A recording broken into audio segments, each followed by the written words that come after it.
Bonjour à tous et bienvenue dans le 7e épisode de Nectar. Je suis de retour sur cette série de vidéos pour vous parler d'une carte majeure du célèbre tarot de Marseille. Je parle de la lame numéro 14 intitulée Tempérance. Et ce n'est pas par hasard que j'ai choisi ce moment pour vous en parler, car le soleil est actuellement en train de transiter dans le signe du Verseau. Mais quel est le rapport avec le signe du Verseau ? Avant de commencer, vous retrouverez les sources sur lesquelles je me suis appuyée pour réaliser cette vidéo en barre d'infos. Tout d'abord, étymologiquement, Verseau vient du latin Aquarius et Amphora. Aquarius signifie verseur d'eau ou porteur d'eau.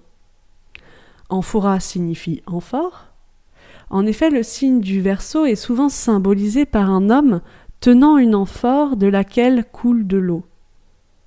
Le glyphe, symbolisant le signe du Verseau, est représenté quant à lui par deux vagues l'une au-dessus de l'autre.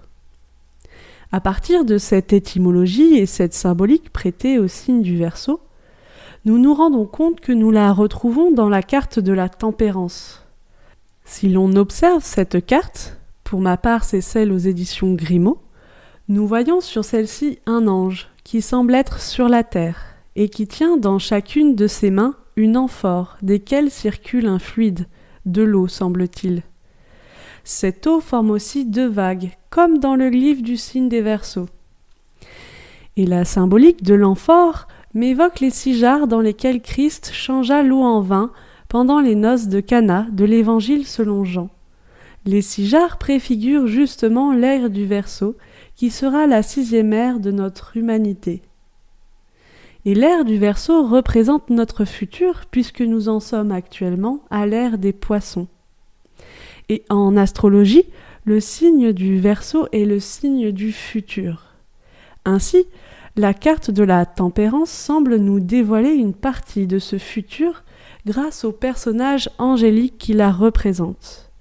Ainsi, je peux comprendre que notre futur sera en collaboration avec le monde spirituel puisque cet ange est représenté sur la terre. Cette carte est d'ailleurs souvent interprétée dans les tirages comme étant celle de la communication.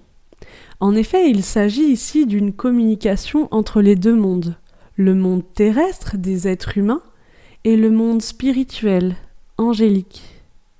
Autrement dit, si le défi de l'ère des Poissons est de remonter vers le monde spirituel, nous pourrions vivre une nouvelle relation avec lui à l'ère du Verseau.